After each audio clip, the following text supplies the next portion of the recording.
국제선 항공기에서 승무원과 고의로 머리를 부딪혀 보험금을 뜯어낸 40대 남성이 재판에 넘겨졌습니다. 남성은 머리를 부딪혔다면서 한 달간 여행을 하기도 했습니다. 남성의 황당한 사기를 들여다봅니다.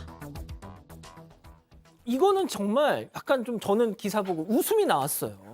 네, 40대 남성이요. 이 비행기 안에서 승무원이랑 일부러 부딪히거나 또 넘어진 뒤에 이 보험금을 타는 혐의로 재판에 넘겨졌습니다. 이 남성은 지난해 4월에 이 비행기를 탔는데 이 항공기 좌석에 앉아 있다가 기내 통로로 고개를 내밉니다. 그리고 일부러 이 승무원 가슴 부분에 뒷머리를 부딪히는데요.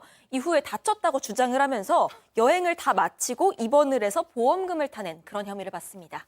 자, 백 변호사님, 만약에 승무원이 기내에서 이렇게 카트, 뭐 음식 같은 거 있는 카트를 밀잖아요. 네. 카트에 뒤통수를 맞았으면 인정. 그러면 그나마 다칠 수 있겠죠. 지금 저 사파대로 승무원이 지나가는데 가슴께를 딱 부딪혔으면 다치기가 더 힘듭니다. 당연하죠. 근데 저는 여기서 좀 이해가 안 되는 부분은 이 남성이 그러고 저 비행기를 타고 갔으니까 도착한 곳에서 한 달 동안 여행을 다 하고 돌아와서 나 그때 부딪혀가지고 너무 아파요 하고 50일 넘게 52일 병원에 입원을 했다고 하는데 그걸로 보험금을 지금 1,060만 원, 이게 보험사 두 개를 부터 1,060만 원을 수령한 거거든요. 그다음 병명이 경추염좌입니다. 그거는 그냥 아프다 그러면 되는 거예요. 그냥 어찌 보면. 진짜요? 네. 근데 이걸로 입원까지 했고 이걸 통해서 보험금까지 수령을 했다는 건 병원도 이해가 안 되고 예. 그러니까 이게 어떤 보험인지 제가 정확히 모르겠습니다만 보험금이 지급된 것도 좀 이해가 안 될 정도의 상황인 것 같습니다.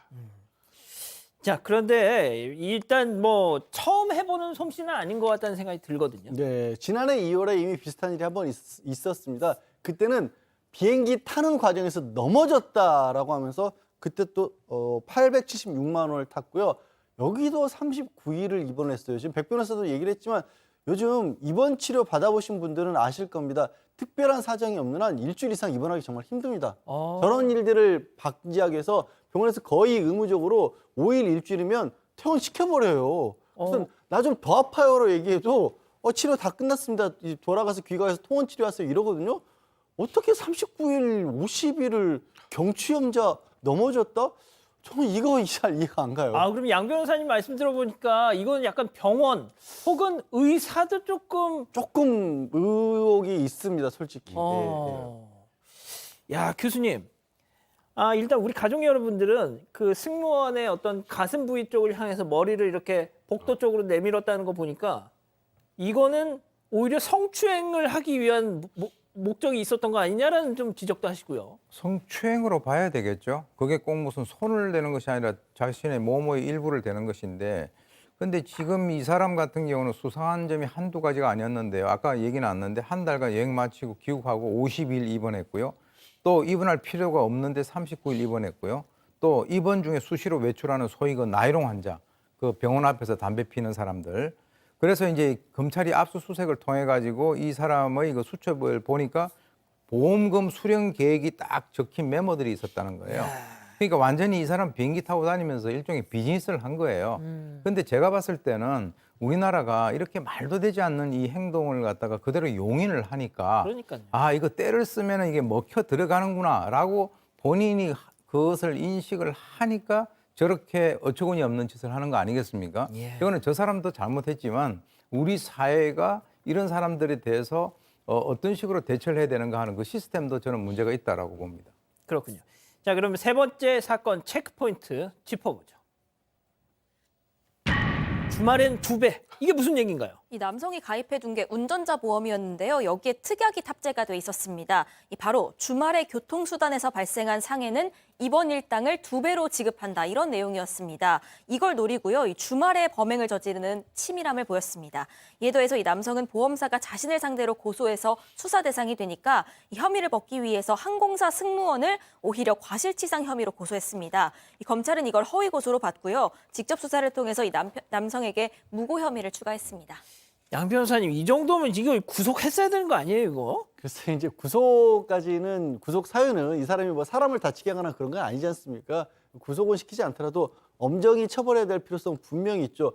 지금 약간 반응 어이가 없어서 실소가 나오긴 하지만 웃을 일이 아닌 게 저런 사람 때문에 우리들 보험료가 올라가는 거예요. 그러니까요. 우리가 지금 손해를 보고 있는 거예요. 저런 사람 하나 때문에. 예. 그리고 또 승무원을 억울하게 무고까지 해서 한 번 고소당하잖아요. 그러면 아무리 나중에 뭐 별일 없이 끝난다고 해도 조사받고 하는 것 자체가 굉장히 큰 스트레스입니다. 일반인에게는. 절대로 처벌까지 구속을 안 시키더라도 처벌까지 가벼워져서는 안 될 사안입니다. 진짜 나쁜 인간인 것 같은데 이거. 예? 더군다나 세상에 말씀하신 것처럼 승무원을 오히려 과실치상 혐의로 고소를 했다니. 교수님, 이러면은 이 승무원분 지금 막 되게 많이 좀 정신적으로 힘들 것 같은데. 정신적으로 굉장히 힘들으라고 일부러 그렇게 한 거예요. 그래서 아까 말씀하신 대로 이것은 일종의 그 성추행에 해당이 되는데 사실 보통 그 승무원이 아니고 일반인들 같으면은 오히려 이것을 갖다가 고소를 해야 되는데 사실 또 고객이잖아요. 그러니까 이제 고소하기가 힘들다라고 하는 그것을 이제 또 역이용한 것이고, 그리고 저는 이제 사실 이 남성의 입원을 허용한 그 병원에서는 뭐라고 얘기하냐면 너무나 강하게 입원을 요구하는 그 때문에 그 청을 물리치기 어려웠다라고 하는데 저는 이 병원 쪽의 이 얘기를 갖다 믿지 않습니다. 이거는 분명히 뭔가 좀 그 커넥션이 있을 가능성이 상당히 높아 보인다는 거죠. 아니 아까 얘기 나왔습니다마는 이 그 환자가 나 이거 입원시켜달라고 해서 입원시켜주는 그런 시스템이 아니거든요. 그래서 검찰에서는 이 보험범죄와 연관돼 가지고 앞으로 이런 사람에 대해서는 철저하게 조사를 해가지고 그 사람에 대해서 뭔가 어떤 대가를 지불하는 것이 사회 정의를 구현하는 지름길이라고 저는 봅니다. 백 변호사님 방금 네. 말씀 들으셨죠? 그 병원 측 입장. 아우 입원을 저렇게 해달라고 하는데 어떻게 해요? 해줘야지. 이게 지금 할 소리입니까 이게? 입원하면 보험금 나오는 거 다 알잖아요, 병원도. 그러니까 저는 이건 근본적으로 이런 병원도, 그러니까 진짜 입원해야 할 환자들 입원시켜야죠. 병원도 뭔가 이걸로 수익을 얻기 위해서 입원을 시킨 게 아닌지 그런 강한 의심이 들기 때문에 교통사고 같은 경우에서도 사고 이렇게 진짜 차가 붙기만 했는데 목 아프다고 입원하고 이런 경우도 있지 않습니까? 예. 그럼 병원도 제가 보기에는 좀 조사를 하고 책임을 져야 된다면 책임을 져야 될 그런 상황이 아닌가 싶습니다. 이번에. 그러니까요. 알겠습니다. 세 번째 사건 정리하고요. 가족 여러분, 잊지 마시고 구독과 좋아요, 알림 설정 여기.